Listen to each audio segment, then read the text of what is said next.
বিসমিল্লাহির রহমানির রহিম। Hello everyone, আসসালামু আলাইকুম। তোমাদের খুলনা ইউনিভার্সিটির অ্যাডমিট কার্ড ডাউনলোড শুরু হয়েছে, ঠিক আছে।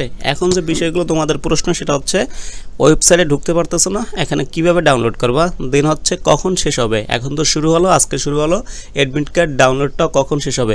অনেকের নানা সমস্যা এখানে, ঠিক আছে। এখানে তোমরা সিলেক্ট করছিলে বাংলা, এখানে ভার্সন চলে আসছে ইংলিশ। অনেকের ক্ষেত্রে এই সমস্যাটা বেশি। তারপর এখানে একটি ইউনিট আবেদন করছো, তার সাথে এখানে ওই যে ফাইন আর্টস এবং যে রিটেন আছে সেটা চলে আসছে। এই বিষয়গুলো, এই কনসেপ্টগুলো তোমাকে একটু ধারণা দেওয়ার চেষ্টা করবো কি সমাধান আর কি, ঠিক আছে। আচ্ছা, অনেকে এখানে কি ওদের যে ওয়েবসাইট আছে সেখানে ঢুকতে পারো না। কেন ঢুকতে পারো না? ওই যে সবাই একসাথে ট্রাই করতেছে, এখানে সার্ভার ডাউন হয়ে গেছে। আচ্ছা, তুমি যদি এখানে এসে শুধু লেখো খুলনা ইউনিভার্সিটি, বুঝতে পারছো? এই যে দেখো, এই যে খুলনা ইউনিভার্সিটি লিখে সার্চ করলে ওদের যে অ্যাডমিশন ওয়েবসাইট আছে সেটা চলে আসবে।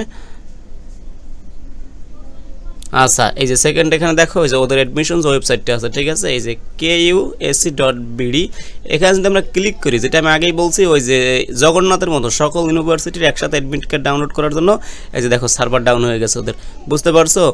এখন সবাই ট্রাই করতেছে, আমি আবারও বলতেছি, এখন সবাই ট্রাই করতেছে, এই কারণে এটা কি তোমরা ঢুকতে পারতেছো না। হ্যাঁ, তো এখন প্রশ্ন কখন ডাউনলোড করবো, এটা তুমি ওয়েট করো, একদিন অথবা 2 দিন পর ডাউনলোড করতে পারবা।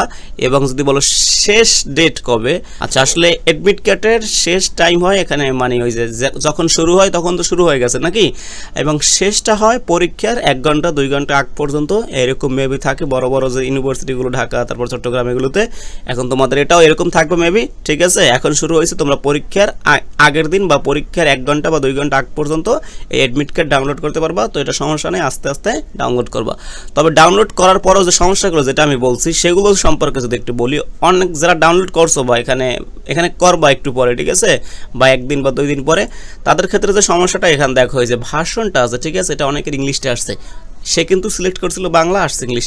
তো এটা যদি একজনের ক্ষেত্রে সমস্যাটা হতো, দেন এটা মেনে নেওয়া যেত যে আমার ক্ষেত্রে আমি ভুলবশত এটা সিলেক্ট করে ফেলছি। না, এটা অনেকের ক্ষেত্রে এখানে কি সমস্যাটা হয়েছে। তো এটা সমাধান কি, আর একটা হচ্ছে সমস্যা দেখো, সেটা আমি দেখাই একটু। আচ্ছা, এটা হচ্ছে এরকম আর কি, এই যে স্টুডেন্টের সাথে ইয়ার্স, এই যে দেখো আবেদন করছে যে ইউনিটে, এর সাথে এক্সট্রা এখানে এই যে ফাইন আর্টস অ্যান্ড রিটেন এই বিষয়গুলো চলে আসছে। হ্যাঁ, এখন এগুলোর সমাধান কি? এগুলোর সমাধান হচ্ছে ওরা আবার বিশেষ কোনো নোটিশ দিবে এবং নতুন করে অ্যাডমিট কার্ড ডাউনলোড করতে পারবে, অথবা নতুন করে অ্যাডমিট কার্ড ডাউনলোড করতে বলবে, এই একটা সমাধান হতে পারে। অথবা যেভাবে আছে এভাবে রাখলেও তোমরা যেভাবে পরীক্ষা দিতে চাও সেভাবে কি করবে। এটা না হওয়ার থেকে ওই যে যেটা নতুন করে আবার অ্যাডমিট কার্ড ডাউনলোড করার এখানে অপরচুনিটি দিবে, বা এগুলো সংশোধন করে আবার নতুন করে অ্যাডমিট কার্ড দিবে বলে আমি আশা করি। এটাই আর কি, যেহেতু তোমার একা সমস্যা না, এটা সকলের সমস্যা, অনেকের ম্যাক্সিমামের, সকলের না, ঠিক আছে। তো এটা নিয়ে অতটা টেনশন করার কোনো কারণ নাই, এখানে অথরিটি একটা ব্যবস্থা করবে, সেটা তুমি ওয়েট করো। এখন তোমার কাজ হচ্ছে, তুমি যদি ওয়েবসাইটে ঢুকতে পারো, ওয়েবসাইটে ঢুকে অ্যাডমিট কার্ডটা ডাউনলোড করে রাখো, পরবর্তী ব্যবস্থা ওরাই নিবে আশা করি। জিএসটি এখানে থেকে, জিএসটি থেকে বের হয়ে গেছে খুলনা ইউনিভার্সিটি, এখানে মানে অনেক বছর পর এককভাবে ভর্তি পরীক্ষা নিছে, এই কারণে এখানে ওয়েবসাইট সংক্রান্ত বা এখানে যে সার্ভার সংক্রান্ত এই যে নানা ত্রুটি আর কি, ঠিক আছে, এটা আমরা লক্ষ্য করছি।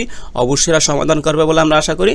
তো এটাই আর কি জানার ছিল। অন্য কিছু যদি জানতে চাও সেগুলো কমেন্ট বক্সে করতে পারো। Thank you all.